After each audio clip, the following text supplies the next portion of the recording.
सबसे पहले आपका परिचय जानना चाहेंगे। मैं भूपेंद्र सिंह हूँ और मनरेगा और निर्माण मजदूर फेडरेशन जो सीटू से संबंधित है उसका राज्य का महासचिव हूँ और राज्य श्रमिक कल्याण बोर्ड का भी मेंबर हूँ। आज हमारी यूनियन के माध्यम से यहाँ जो श्रमिक कल्याण बोर्ड है हिमाचल प्रदेश का, उसकी जो 47वीं जो बैठक है यहाँ प्रस्तावित है, यहाँ होने जा रही है परी महल में।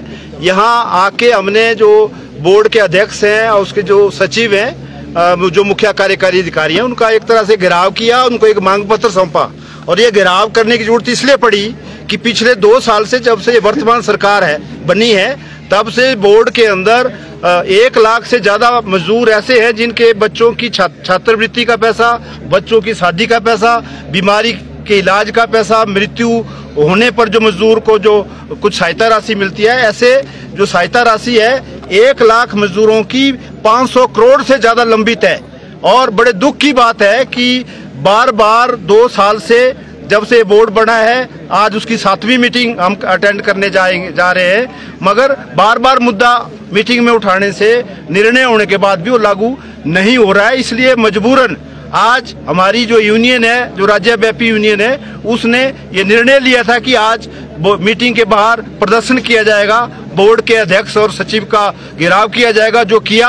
और उन्होंने भी आश्वासन दिया है कि वो 31 मार्च तक जितने 1 लाख मजदूर जो अभी जिनका वित्तीय लाभ पेंडिंग पड़े हैं उसका 50% जारी करेंगे। तो आज मैं फिर से इस मीडिया वाइट के माध्यम से ये भी सरकार को भी और बोर्ड के जो अध्यक्ष हैं, अधिकारी हैं, सचिव हैं, उनको आगाह करना चाहता हूं कि अगर ये मजदूरों की गैर कानूनी तरीके से रोकी गई जो सहायता राशि है, ये अगले 31 मार्च तक जैसा उन्होंने कहा यहाँ, और अभी बोर्ड की मीटिंग भी हो रही है अंदर, उसमें भी मुद्दा उठाया जाएगा।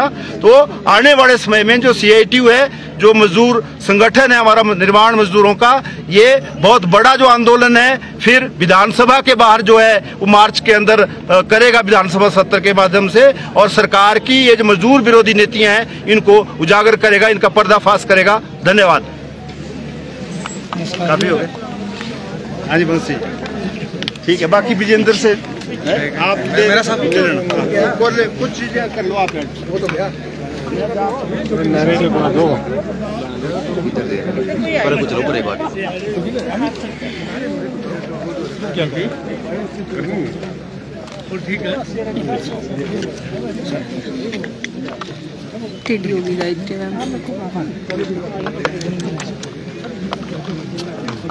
चलो जी महाराज जी, किस बात को लेकर गिराव?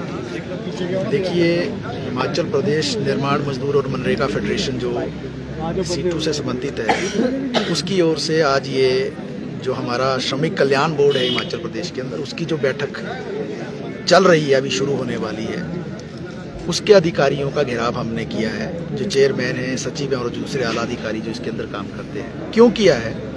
क्योंकि जब ये वर्तमान सरकार सत्ता में आई, उसके अगले ही दिन हिमाचल प्रदेश के अंदर जो लगभग 4.5 लाख लोग जो श्रमिक कल्याण बोर्ड के दायरे में कवर थे, आपको मालूम होगा 1996 में हमारे देश में एक कानून बना था निर्माण मजदूरों को लेकर, बाद में उसमें मनरेगा मजदूरों को भी शामिल कर दिया गया।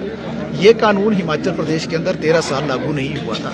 तो हमारी ही यूनियन सीटू जो है माननीय उच्च न्यायालय पहुंची और वहाँ जो है हमने एक केस दायर किया और माननीय उच्च न्यायालय ने निर्णय दिया कि एक श्रमिक कल्याण बोर्ड जो है लाखों मजदूरों के लिए हिमाचल प्रदेश के अंदर बनना चाहिए, जो पूरे देश के अंदर एक कानून बना था उसके अंतर्गत। लेकिन इस कानून के बनने के बाद और श्रमिक कल्याण बोर्ड के बनने के बाद जो लगभग 13-14 साल जो बेनिफिट मिल रहे थे मजदूरों को, जब ये सरकार सत्ता में आई, अगले ही दिन पहला निर्णय इसने जो लिया, ये सारे के सारे आर्थिक लाभ रोक दिए। ये मजदूर कौन है? ये सबसे गरीब मजदूर हैं और इसलिए जो है इस श्रमिक कल्याण बोर्ड के अंतर्गत जो मजदूर रजिस्टर्ड होता है, पंजीकृत होता है, उसके बच्चों के लिए स्कॉलरशिप का प्रावधान है। अगर उसके घर में बीमारी हो जाए उसके लिए मेडिकल सुविधा का प्रावधान है। किसी की मृत्यु हो जाए तो मृत्यु के लिए राशि का प्रावधान है। इसके साथ साथ बहुत सारे अन्य प्रावधान हैं जिसमें पेंशन का भी प्रावधान है, दूसरे भी प्रावधान है। ये सारे प्रावधान जो है पिछले 2 साल से रुके पड़े हैं और मजदूर काफ़ी परेशानी में है। लगभग 1 लाख मजदूर तो ऐसा सीधा जिसको कोई बेनिफिट नहीं मिल रहा है और मीटिंग पर मीटिंग होती है, हर मीटिंग में चर्चा होती है, लेकिन मीटिंग के बाद कोई निचोड़ नहीं निकलता है, कोई उसका हल नहीं निकलता है।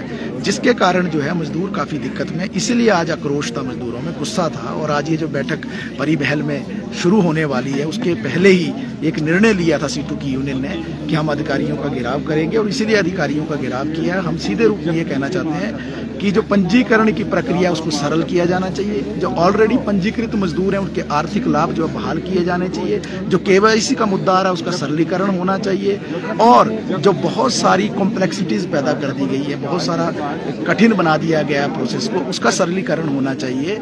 अगर ये सारी बातें नहीं होती हैं तो निश्चित तौर से आपके सामने ही हमने चेयरमैन और सचिव को कहा है कि अगर इनका समाधान नहीं होता आने वाले समय में एक बड़े आंदोलन की ओर जो है हम हिमाचल प्रदेश के अंदर बढ़ेंगे।